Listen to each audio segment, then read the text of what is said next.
네, 이번 시간은 우리 취업 준비를 하면서 늘 불안해하시고 고민이 많은 취업 준비생들을 위해서 준비한 시간입니다. 바로 취업 원포인트 레슨 시간입니다. 네, 여러분이 올려주신 고민을 바탕으로 저희가 이 시간을 통해서 해결책을 좀 제시를 해드리는 그런 시간인데요. 진심으로 여러분을 응원해 주실 두 분 모셨습니다. 취업 보기 카페 권경 멘토님 그리고 이지연 게스트 함께합니다. 두 분 안녕하세요. 네, 안녕하세요. 어서 오십시오. 반갑습니다. 네, 반갑습니다.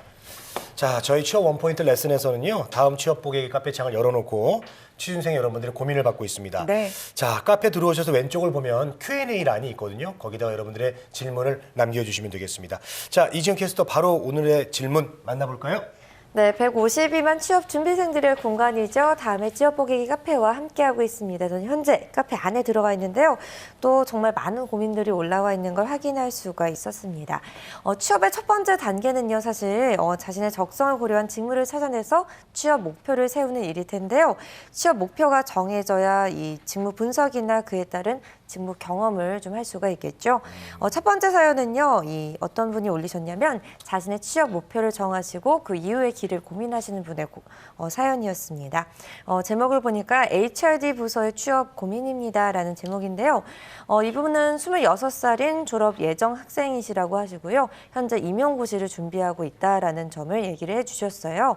이분이 가진 거라곤 중등교원 2급 자격증, 한국사 자격증이 끝이다라는 말을 해주셨는데 이 HRD 부서를 지원하는 분들은 어떤 역량을 요구하는지가 궁금하다라는 점을 얘기해 주셨는데요. 이분이 정말 교육 분야로 가고 싶다는 점을 명시를 하셨습니다. 생물 전공의 교직 이수를 했고 교육이라는 분야가 정말 이분이 하면 할수록 내 길이다라는 이런 걸 느끼고 계신다고 하는데요. HRD 부서 인턴 경험을 하고 싶다면 어떻게 해야 되나요? 아무리 찾아봐도 없네요. 저의 정보 찾는 능력이 부족한 것 같아서 도움을 부탁드립니다라고 사연을 올려주셨습니다. 그렇군요.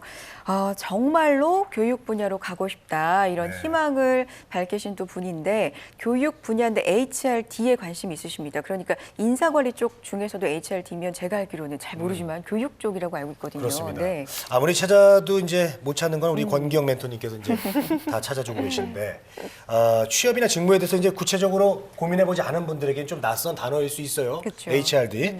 자, 이 분야 이제 이 분야 관심 있는 분들이 많이 또 계신 것 같은데 일단 이 분야가 어떤 분야인지 그거부터 좀 알아볼까요? 네, HR은 우선 인적 자원의 약자를 말합니다. 네. Human Resource로 이제 약자를 HR로 줄여서 얘기를 하고요. HR 업무에는 크게 HRM과 그 질문 주신 HRD의 업무로 나뉘는데요. HRM은 Human Resource Management의 약자인데요. 네. 고용과 임금, 복리후생, 이직, 노사관계 등등의 전반적인 인사관리 업무들을 총괄하는 그런 업무를 이야기를 하고요. HRD는 Human Resource Development 약자입니다. 네. 그래서 말 그대로 개발시키는 거, 어떤 사람을 적재적소에 배치해서 그 사람을 교육시키고 훈련시켜서 잘 개발시켜서 또 그 사람을 조직의 성과에 좀 최적화시키는 그런 목적이 있습니다. 그래서 요구되는 직무 능력을 그 지식과 태도와 기술을 베이스로 해서 역량 진단을 해요. 그래서 네. 그 역량 진단을 한 것을 베이스로 그 사람에 맞는 그 교육 프로그램을 개발하든지 아니면 맞는 어떤 교육 프로그램을 제시해서 가서 훈련받도록 하는 그런 업무라고 볼 수 있겠습니다. 그러면 뭐 권기영 선생님도 HRD 업무를 하신다고 볼수 그렇죠, 있죠? 그렇죠. 네. 그렇죠. 큰 범위에서. 네. 네. 그래요? 이분이 처음에 임용고시를 준비하고 계시고 정말 교육 분야로 가고 싶다고 해주셨는데 갑자기 HRD를 말씀해 주셔서 저는 약간 의외였거든요. 인사 쪽? 좀 네. 의외다 싶었는데 또 HRD는 교육과 굉장히 관련이 있군요. 그럼 이 업무를 처음 맡게 되면 어떤 일들을 하게 되나요? 네, HRD 업무를 좀 구체적으로 말씀을 드리자면요. 네. 우선 신입사원을 처음에 입사하면은 네. 오리엔테이션부터 해서 그 사람의 직무 능력에 맞게끔 OJT라는 어떤 트레이닝 프로그램을 얘기를 해요. 온더잡 트레이닝이라고 얘기하는데요.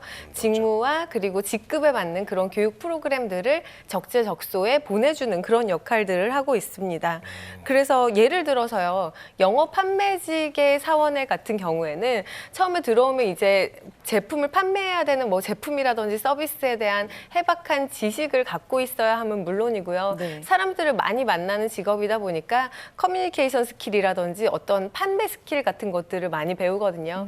그런 것들을 다루고요. 또 정반대 같은 어떤 다른 예를 들어서 컴퓨터 프로그래머나 게임 개발자들의 경우에는 사람을 대하는 업무보다는 어떤 네. 기술적인 부분들이 많잖아요. 그래서 이런 분들에 대해서는 어떤 새로운 유틸리티 교육이라든지 IT 트렌드에 대한 그런 교육들에 대한 제공들이 많겠죠. 네. 그리고 사내 교육뿐만 아니라 외부 세미나나 컨퍼런스에 참여를 독려하는 역할들도 이런 교육 담당자 그 HRD 부서에서 그 진행을 하고 있습니다. 네. 처음 HRD 업무를 맡게 되시면요. 사실은 뭐 강사 섭외라든지 교육장 섭외 또 교재나 교구 같은 것들을 같이 개발하는 걸 보조하는 역할 정도에 멈추어 있는데요.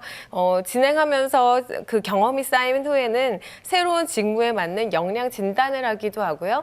또 교육 후에 어떤 성과가 있었다. 다음 교육에는 어떤 것들이 포함되면 좋겠다 하는 그런 제언들을 하기도 하는 어떤 역할을 주도해 나가게 됩니다. 네. 그렇군요. 뭐 리더십도 좀 있어야 될 것 같고요. 뭐 사람을 좀 잘 파악도 해야 될 것 같고 선생님 같은 면도 있어야 되니까 뭐 저 교수법이라고 해야 되나요? 뭐 그런 거. 그렇죠. 교육을 잘하는 방법. 이분이 또 마침 저 중등교원 2급 자격증이 있습니다. 임용고시도 준비하고 있고. 예, 그렇기 네. 때문에 이분은 굉장히 가르치시는 일을 좋아하는 분이니까 좀 안성맞춤 아닐까요? 그러게요. 그렇죠. 그렇습니다. 사람을 대하고 또 어떤 사람들을 좀 좋은 방향으로 변화시키려고 하는 사람들 있잖아요. 그런 일들을 좋아하시는 분들, 그런 분들이 이런 HRD 업무를 맡게 되시면 그 업무 성과도 상당히 높고요. 본인들의 업무 만족도도 상당히 높은 그런 경우를 많이 보았습니다. 네. 네, 그러니까 이분은 결국 취업 목표를 HRD, 그러니까 인재개발 분야로 정하신 건데 이분 질문의 키포인트가 이 관련 직무 경험을 어디서 쌓을 수 있을지 인턴 경험을 하고 싶은데 어디서 해야 될지 모르겠다라는 거였거든요. 그렇죠. 어떻게 쌓을 수 있을까요? 네, HRD는 뭐 관련된 자격증이라는 거는 사실은 없고요.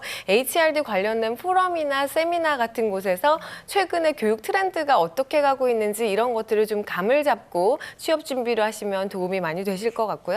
그리고 취득하신 그 중등 교원 자격증이라든지 한국사 자격증을 활용할 수 있는 초, 중, 고등 교육 프로그램을 개발하는 곳이라든지 온라인 사업부 같은 데 지원하시면 어떨까 하는 생각이 들었어요. 왜냐하면 요즘에 좀 사교육 시장이 하이테크 기술이랑 맞물려서 아주 빠르게 성장하고 있거든요. 아마 좋은 전망이 있을 거라고 생각이 듭니다. 그렇군요. 또 새로운 시장이 있군요. 네. 자, 근데 또 문제가 어떤 분야에 내가 일을 하고 싶다 했을 때 취업 시장에서 그 분야를 좀 많이 뽑아야 내가 취업할 가능성도 있는 거잖아요. HRD 분야는 어떤가요? 네, 어쨌건 모든 기업이나 어떤 조직은 사람이 움직여서 일을 하는 거잖아요. 네. 그렇다 보니 사람을 개발시키는 이 HRD의 직무군의 그런 일들은 계속해서 끊임없이 아마 전망은 좋을 예정일 것 같아요. 그리고 지금 이제 그 HRD 업무 쪽으로 선택하실 때, 기업을 선택하실 때 지금 회사의 크기라든지 연봉을 살펴보시는 것보다는 정말 이 회사가 가진 비전이 어떤 것인가, 그리고 본인이 갖고 있는 비전과 얼마나 맞는가, 그리고 사람을 키우는 기업인가, 또 교육에 투자를 많이 해주어서 나도 같이 성장할 수 있는 기업인지 이런 부분들을 좀 살펴보시고 준비하셨으면 좋겠습니다. 네, 알겠습니다. 권기영 선생님이 여기 근무하셔도 딱 잘 어울리실 것 같아요. 그래서, 잘 어울리시죠. 맞아요. 사람의 어떤 가능성을 키워주고, 예, 그리고 또 훈련도 시켜주고, 그러다 보면 참 거기서 보람도 얻을 것 같고요. 그렇죠. 네, 자 이분은 그 차근차근 준비하시면서 꼭 꿈을 좀 이루셨으면 좋겠습니다. 자, 이정 캐스터 다음 고민도 좀 알려주시죠. 네, 요즘 이 취업이 어렵다 보니까 해외로 눈 돌리시는 분들 정말 많으시죠. 그래서 네. 해외 취업에 대한 관심이 많이 높아지고 있는데요. 하지만 또 생각보다 취업 정보를 얻는 게 쉬운 게 또 아닙니다. 지금 말씀드릴 이 사연의 주인공 역시요. 해외 취업에 관심을 갖고 계시지만 네. 뭔가 막막함을 느껴서 이 고민을 좀 의뢰해 오신 것 같은데요. 내용을 한번 살펴볼게요. 이 제목을 보면 동유럽 쪽 해외 법인이나 취업을 준비하려고 하는데 조언 부탁드립니다라는 제목입니다. 이분은 29살 미혼의 남성이시고요. 경력을 쌓고 싶어서 해외 법인이나 해외 취업을 하려고 하는데 제조업체 영업 쪽으로 지원을 하려고 하신다고 해요. 근데 이분이 정한 지역이 해외, 이 동유럽 쪽을 준비하고 싶은데 정보가 많이 없다라는 걸 얘기를 해주셨고요. 또 외대 출신이 아니라서 더 그런 것 같다라는 말씀을 해주셨어요. 이분이 또 생활력은 강한 편이라서 나가서 생활하는 거는 전혀 문제가 안 되지만 취업 가능성을 두고 고민이다라는 점을 얘기해 주셨는데 주셨는데요. 다른 언어는 거의 못하지만 영어는 회화나 작문 전혀 문제가 없다. 영어 실력이 있다라는 것도 얘기를 해주셨습니다. 외국에 살다 온 적도 있었고 계속 연습해온 터라 가장 장점으로 생각하고 있다라는 얘기를 해주셨는데요. 경험 있으신 분이나 현재 일하시는 분들 또는 아무 조언이라도 부탁드립니다. 해외에 있는 다국적 기업 쪽도 가능하다면 도전해보고 싶은 마음이긴 합니다면 꿈이겠죠라는 얘기를 하셨어요. 꿈이 아니라는 거 좀 오늘 얘기를 해드려야 될 것 같아요. 네, 자 이분은 뭐 동유럽 쪽으로 해외 취업 생각하고 계신데 일단 뭐 취업에 대한 마인드 좋고요. 또 본인이 또 그 영어에 대해서도 자신감도 있고, 그래요. 예, 자 이런 강점들이 있기 때문에 우리가 좀 생소하다고 느끼는 이 동유럽 쪽 취업 그런 쪽에 또 생각을 하고 있다는 건 용기도 있다는 거거든요. 그렇죠. 다 갖추고 있네요. 여러 가지 네. 장점이 지금 그래서도 보이는 그런 맞아요. 분인데 예. 자신감이 좀 부족한 게 아닌가 좀 그런 인상을 받았습니다. 자, 저희 취업정보센터도 이 매주 K무브 세계를 잡다라는 있죠. 시간을 통해서 이 해외 취업에 대한 정보를 드리고 있는데 근데 많은 분들이 정보 부족에 대해서 좀 어려움을 토로하시거든요. 이분한테 어떤 팁 드릴 수 있을까요? 네.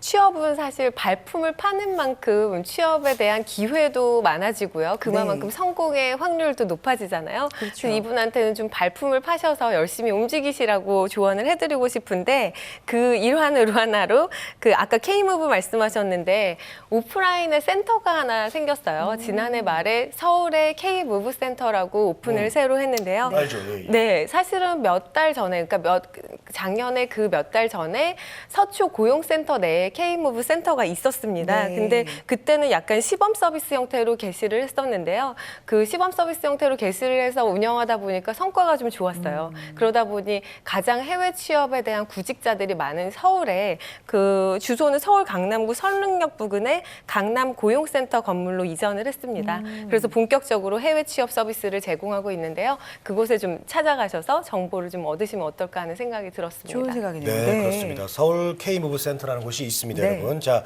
그러면요, 우리가 그곳에 찾아가서 도움을 좀 받고 싶은데 어떤 도움들을 좀 받을 수 있을까요? 네, K무브 센터에서는 그 해외 취업 활성화를 위한 전진 기지 역할을 수행하고 있는데요. 네네. 해외 취업 상담과 알선, 그리고 해외 취업 아카데미, 상시 채용관 운영, 해외 취업 박람회 같은 어떤 해외 취업 관련된 전반적인 사업을 국가 정책적인 사업으로 많이 드라이브를 걸고 있습니다. 그래서 네. 지금 이미 개소 이후에 2만 2천여 건의 해외 일자리를 알선한 것으로 알고 있습니다. 네, 상당히 성과가 있죠. 그러네요. 또 K무브 멘토링이라는 프로그램이 있는데요. 네. 이거는 이제 청년들을 대상으로 다양한 해외 취업과 창업 정보 노하우를 1대1의 멘토링 방식으로 지원해주는 프로그램입니다. 그래서 구체적으로 지원하려는 국가와 직무, 산업군 등에서부터 체류에 따른 비자 문제라든지 국가별로 어떤 한인들 취업이 이미 된 그런 네. 한인들의 커뮤니티 같은 것들을 그 정보를 얻을 수 있는 어떤 네. 꿀팁을 가셔서 얻으실 수 있을 거라고 생각이 듭니다. 그렇군요. 네, 그렇군요. 이미 또 해외 취업을 하신 한국인들한테 도움을 받을 수 있는 게 많으니까요. 네. 연결시켜 주는 그런 역할도 좀 도움을 받을 수가 있고요. 자, K무브 사업입니다. 한국산업인력공단 그리고 고용노동부가 이 청년들을 위해서 청년 해외 취업 전략 사업이라고 할 수 있겠죠. 해외 취업을 도와드리는 그런 사업인데 네. 자, 이분의 고민으로 좀 돌아가 보면 제조업체 영업을 이제 관심을 많이 갖고 계신 걸로 적어 주셨는데 직무군은 일단 좀 확실한 것 같고요. 우리 정부에서는 국가별로 지원하고 있는 좀 권하고 있는 뭐 이 나라는 요 직무가 좋다. 해외 네. 취업을 나가면 뭐 이런 게 있을까요? 네, 그렇습니다. 있어요? 너무 잘 알고 계시는데요. 그래요? 네. 올해 이제 정부가 올해의 해외 일자리 촉진 대책으로 4가지로 유형을 나누었어요. 네. 그래서 틈새 공략형, 교두보형, 도전적 일자리형, 그리고 신시장 개척형으로 4가지로 나누어서 직종과 중점 전략을 나누었는데요. 재밌네요. 뭐 예를 들어서 미국 같은 국가는 틈새 공략형인데 직종을 IT나 경영 회계 쪽을 좀 주력해서 밀겠다. 그리고 뭐 싱가포르나 홍콩 같은 경우는 교두보형인데 금융, 무역, 물류, 뭐 호텔이나 조리, 전시 컨벤션 같은 그런 직종을 그렇죠. 밀겠다라는 지금도 그런 많이 하고 전략들이 있고. 좀 있어요. 네. 근데 이분의 경우는 동유럽권은 표에는 나와 있지는 않지만 틈새 공략형이나 신시장 개척형의 유형에 속하게 되어서 지원받을 수 있지 않을까 하는 생각이 듭니다. 네, 이 표를 보니까 이 해외 취업 인덱스라는 생각이 드는데 내가 어떤 유형에 맞는지 좀 잘 맞춰보고 그 유형에 맞는 전략을 좀 만들어보는 게 중요할 것 같다라는 생각이 드는데요.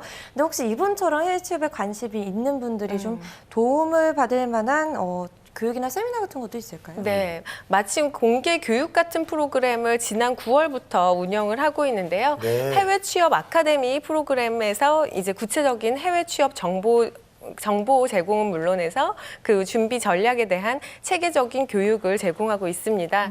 해외 취업 아카데미는 해외 취업 길라잡이와 글로벌 인재 조건, 국가별 해외 취업 사례 등의 총 3개의 과정으로 운영을 하고 있고요. 사이트는 그 매월 월드잡 플러스 사이트 www.worldjob.or.kr을 통해서 참가 신청을 받고 있으니까요. 네. 그 관심 있으신 분들은 참여해 보시면 좋을 것 같습니다. 네. 그렇죠. 네, 그래요. 지난해 한국산업인력공단이 진행한 설문조사를 보니까요. 무려 이 86% 취업 준비생들이 해외 취업에 관심이 있다라고 밝혔다고 하는데요.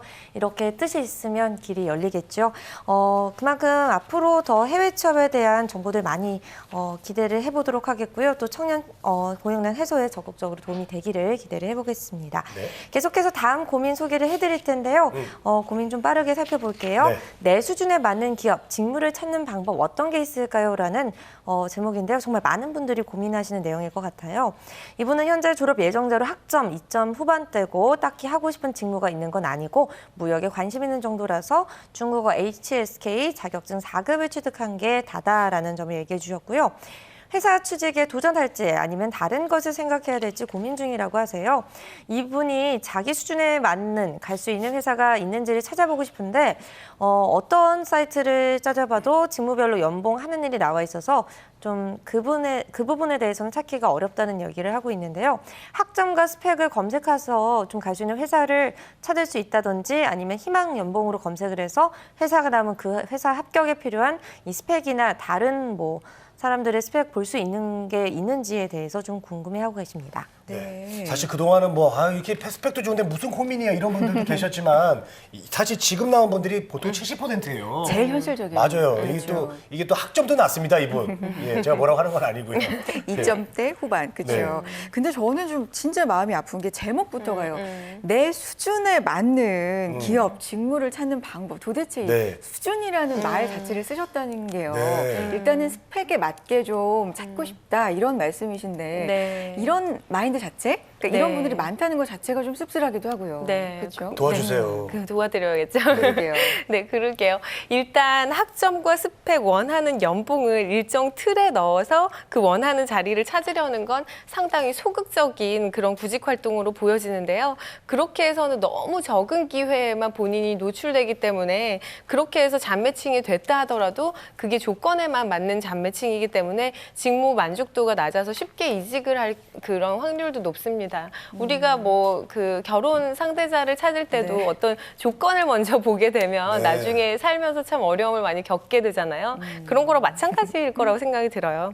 올해에도 계속될 탈스펙 그리고 탈학력 등의 고용 환경으로 기업체에서도 진짜로 그 직무를 즐겁게 그리고 능력 있게 잘할 사람을 뽑는 그런 분위기거든요. 그리고 앞으로 그런 취지의 고용은 점점 더 많아질 거고요. 그렇기 때문에 내가 어떤 사람인지 무엇을 잘할지를 본격적으로 구직 활동 전에 좀 진지하게 더 고민하셨으면 좋겠다라는 생각이 듭니다. 알겠습니다. 네, 알겠습니다. 취업 정보를 구체적으로 좀 찾을 수 있는 사이트 궁금해하셨는데요. 제가 맞아요. 바로 좀 소개를 해드리겠습니다. 일자리 찾기 서비스가요. 서울 일자리 플러스 센터가 있고요. 상공회의소 그리고 고용노동부의 워크넷에 들어가시면 또 자세한 정보 찾으실 수 있으니까요. 네. 힘내시고요. 정보 많이 찾아보셨으면 좋겠습니다. 그렇습니다. 자, 오늘도 이렇게 여러분이 올려주신 고민 내용을 바탕으로 저희가 여기서 머리를 맞대고 좀 생각을 해봤는데요. 네. 도움이 되셨는지 모르겠지만 많이 올려주시기 바랍니다. 자, 네. 우리 취업 원포인트 레슨 항상 열려 있습니다. 그럼요. 질문하고 글 많이 남겨주시고요. 저희 모두가 고민을 해결해 드리도록 노력하겠습니다. 특히 권기영 멘토님이 많이 도와주실 거고 이지영 캐스터도 도움을 많이 주실 겁니다. 네, 두 분 다음 주에 뵙겠습니다. 고맙습니다. 네, 고맙습니다. 감사합니다.